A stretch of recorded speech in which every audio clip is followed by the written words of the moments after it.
Good morning everyone. आज हम देखेंगे chapter 29 hormones and hormone antagonist का पार्ट 7। तो इसमें हम देखेंगे ओरल कॉन्ट्रासेप्शंस। तो ओरल कॉन्ट्रासेप्शंस ऐसे ड्रग होते हैं जो कि वुमन लेती है थ्रू ओरल कैविटी और through mouth to prevent pregnancy. But at this moment ये टर्मिनोलॉजी ओनली रिस्ट्रिक्टेड है फॉर इस्ट्रोजेंस एंड प्रोजेस्ट्रोजेंस जो कि वुमेन्स लेती है टू प्रिवेंट कंसेप्शन और टू प्रिवेंट प्रेगनेंसी। बहुत सारे ऐसे कंपाउंड है जो कि इंटरफेयर करते हैं with the maturation of spermatozoa, but ये क्लिनिकली यूज नहीं करते एज अ मेल कॉन्ट्रासेप्टिव क्योंकि इसके टॉक्सिक इफेक्ट बहुत ज़्यादा है। इसके बाद in pregnancy the high circulating level of estrogen and progestins act on the adenophysis to inhibit the release of gonadotropin and so stop ovulation, thus barring further pregnancy। तो जब कोई वुमन प्रेग्नेंट रहती है तो उसका ब्लड में high level of oestrogen and progestogens रहता है जो कि एडिनोहाइपोफाइसिस पे एक्ट करता है। एडिनोहाइपोफाइसिस ये जो है anterior part of pituitary gland है। उसके वजह से क्या होता है कि गोनाडोट्रोपिन का रिलीज जो है वो इनिबिट हो जाता है और फर्दर ओव्यूलेशन स्टॉप हो जाता है, जिसके वजह से जो प्रेग्नेंट वुमन है उसमें फर्दर प्रेगनेंसी जो है वो नहीं हो पाती।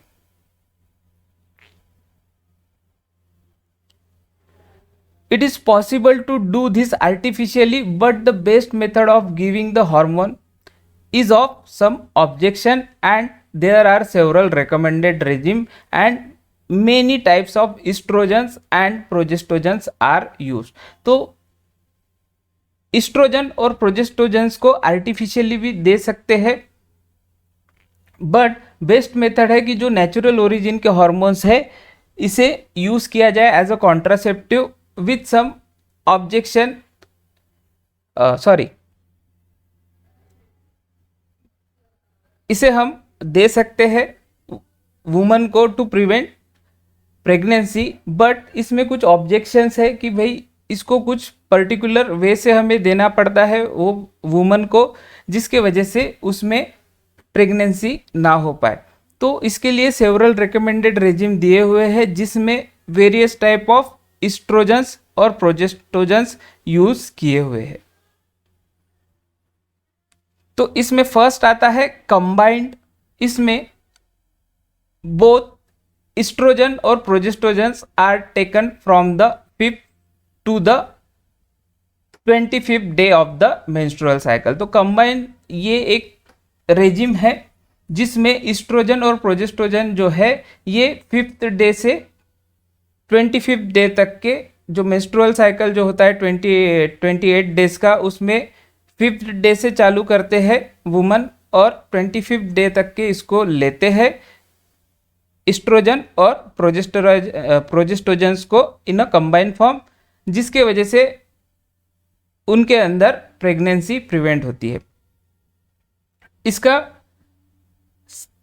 ड्रॉबैक ये है withdrawal bleeding then occur in several days and the regime reused after an interval of 7 days. तो इसके बाद ब्लीडिंग खूब होता है और ये सेवरल डेज के लिए रहता है, बट ये रेजिम को आप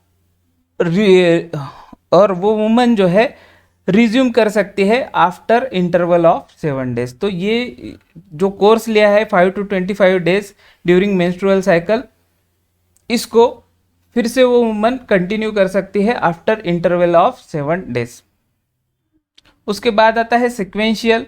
तो सिक्वेंशियल में here estrogen is taken from the 5th day of the cycle for 14 to 16 days followed by estrogen and progestogens for 5 to 7 days। तो सिक्वेंशियल में फर्स्ट एस्ट्रोजन को दिया जाता है वुमन को from 5th day of cycle for 14 to 16 days और उसके बाद कॉम्बिनेशन दिया जाता है एस्ट्रोजन और प्रोजेस्टोजेंस का for 5 to 7 days।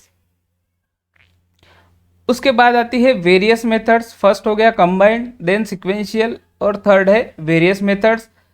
Other regimes are also used, such as that using continuous low doses of progestogen, which make the cervical mucus toxic and impenetrable to spermatozoa. तो इसमें एक ऐसा है रेजिम है जिसमें लो डोज ऑफ प्रोजेस्टोजन जो है ये कंटिन्यूसली वुमन को दिया जाता है और वुमन कंज्यूम करती है, जिसके वजह से सर्वाइकल म्यूकस जो है वो टॉक्सिक हो जाता है और उसमें स्पर्मेटोजोआ जो है वो पेनिट्रेट नहीं हो पाता, क्योंकि वो म्यूकस इतना टॉक्सिक हो जाता है जिसके वजह से वो पेनिट्रेबल रहता है स्पर्मेटोजोआ को। उसके बाद और एक रेजिम है जिसमें in the morning after regime fairly high dose of estrogen are taken for 4 to 6 days after intercourse to prevent implantation of a fertilized ovum, either by damaging the blastocytes or by hastening its passage through the fallopian tube. तो इसमें जो है high dose of oestrogen दिया जाता है 4 to 6 days के लिए after intercourse to prevent implantation. तो इसमें जो है आफ्टर इंटरकोर्स जो है 4 to 6 डेज के लिए एस्ट्रोजन जो है हाई डोज में दिया जाता है to prevent implantation of a fertilize ovum. तो जो फर्टिलाइज ओवम है उसका इम्प्लांटेशन प्रिवेंट करने के लिए 4 to 6 days after intercourse high dose of oestrogen दिया जाता है। तो इसमें क्या होता है, ये high dose of oestrogen blastocyst को डैमेज करता है या फिर इंटरफेयर करता है फैलोपियन ट्यूब्स का जो पैसेज है उसमें, जिसके वजह से जो है स्पर्मेटोजोआ जो है वो पेनिट्रेट नहीं हो पाता।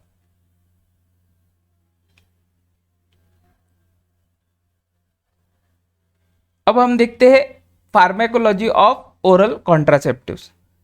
The exact effect of the oral contraceptives are not fully understood and depends on the particular method.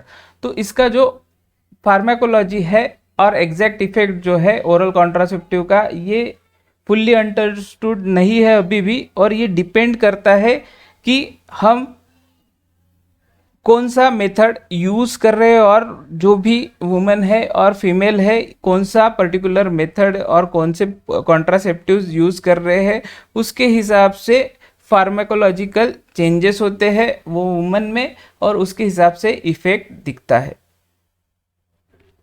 The secretion of gonadotropin releasing factor by the hypothalamus and the release by the pituitary of both luteinizing and follicle stimulating hormone is decreased and so ovulation stop. तो exactly तो oral contraceptives का pharmacology नहीं पता है, but most probable mechanism of action ऐसा है कि oral contraceptive क्या करते हैं, ये गोनेडोट्रोपिन रिलीजिंग फैक्टर जो होता है जो हाइपोथैलेमस से निकलता है और जो कि स्टिमुलेट करता है पिट्यूटरी ग्लैंड को, और फर्दर पिट्यूटरी ग्लैंड सिक्रेट करती है luteinizing hormone and follicle stimulating hormone. तो ये ओरल कॉन्ट्रासेप्टिव जो है ये तीनों को, गोनेडोट्रोपिन रिलीजिंग फैक्टर को, ल्यूटिनाइजिंग हार्मोन को, फॉलिकल स्टिमुलेटिंग हार्मोन को डिक्रीज करने का काम करते हैं और इनका सिक्रीशन जो है वो डिक्रीज करने का काम करते हैं और फाइनली ओव्यूलेशन को स्टॉप करते हैं। The long term effect of pituitary suppression is not known, but there is no overwhelming evidence of permanent damage and normal ovulation usually occur within a month or 2 of cessation of therapy। तो ये जो oral contraceptives है ये permanently और long term के लिए pituitary separation नहीं करते हैं, जिसके वजह से luteinizing hormone and follicle stimulating hormone का लेवल जो है वो डिक्रीज हो जाए। ये कुछ समय के लिए जो है पिट्यूटरी ग्लैंड को सप्रेस करते हैं, जिसकी वजह से वो ल्यूटिनाइजिंग हार्मोन और फॉलिकल स्टिमुलेटिंग हार्मोन को जो है रिलीज ना कर सके। बट ऐसे कोई भी एविडेंस नहीं मिले हैं जिसकी वजह से कि हम स्ट्रांगली बोल सके कि जो ओरल कॉन्ट्रासेप्टिव्स है ये पिट्यूटरी ग्लैंड को परमानेंटली डैमेज करते हैं। अभी तक के तो ऐसा कुछ आया नहीं है। जैसा ही कॉन्ट्रासेप्टिव्स का यूज फीमेल बंद कर देते हैं, वैसे ही विद इन अ मंथ और to cessation, within a month और टू नॉर्मल ओव्यूलेशन प्रोसेस चालू हो जाता है।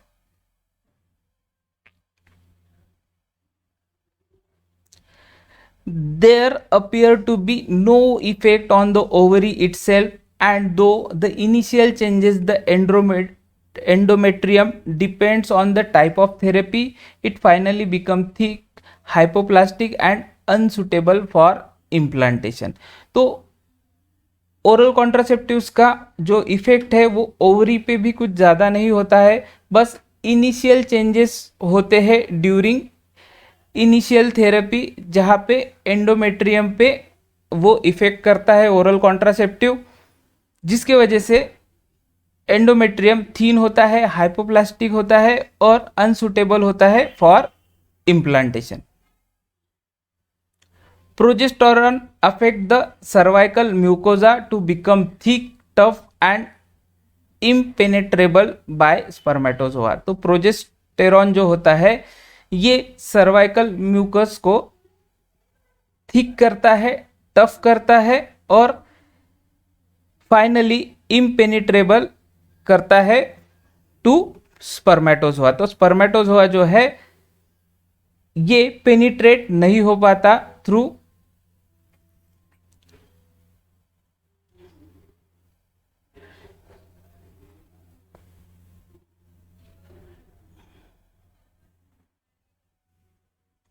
इसके बाद लीवर मेटाबॉलिज्म में become impaired and the control of diabetes mellitus upset. तो ओरल कॉन्ट्रासेप्टिव्स के वजह से लीवर मेटाबॉलिज्म जो है ये इम्पेयर्ड हो जाता है और डायबिटीज मेलेटस भी जो है उसका जो कंट्रोल है वो भी अपसेट हो जाता है।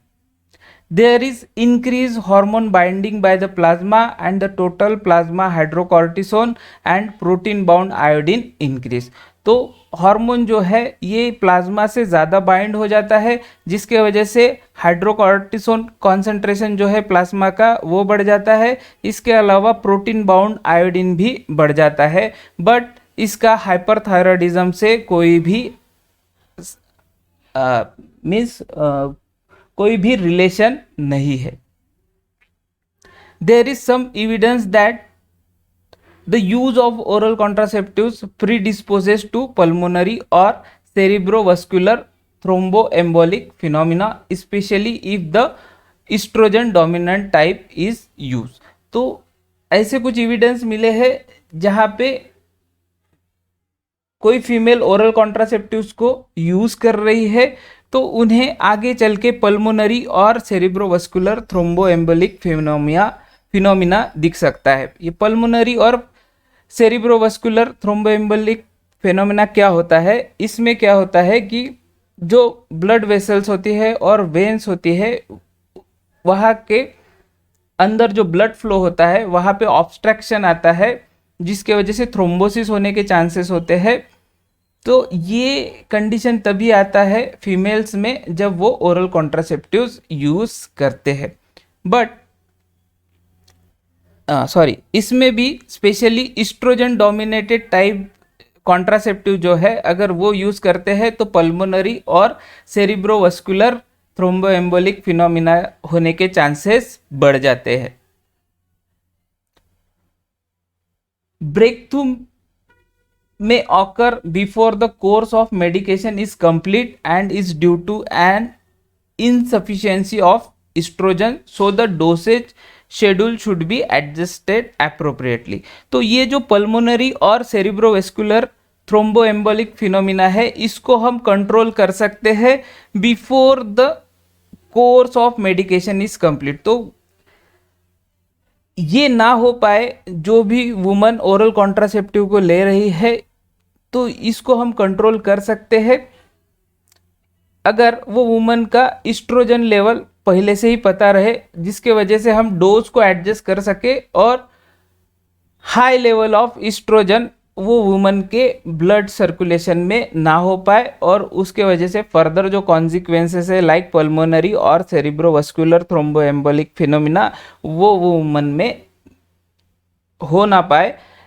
ये हम कर सकते हैं अगर हमें वो वुमन के अंदर का इस्ट्रोजन लेवल पता चलता है, जिसके वजह से हम वो इस्ट्रोजन लेवल को कंट्रोल कर सके with the help of scheduled dose.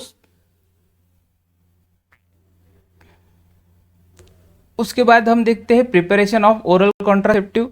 The preparation of oral contraceptive available are numerous but may be group into two form, one is estrogen dominated and second one is progestogen dominated. तो oral contraceptive बहुत सारे available है but दो category में इसको categorise किया हुआ है, estrogen dominated and progestogen dominated. The committee on safety of drugs has recommended that only the progestogens dominated type be used। तो जो committee on safety of drugs है उन्होंने सिर्फ progestogen dominated type oral contraceptive जो है उसे ही recommend किया है, इस्ट्रोजन डोमिनेटेड टाइप जो है उसे ज़्यादा रेकमेंड नहीं किया है, क्योंकि हमने इससे पहले देखा है पल्मोनरी और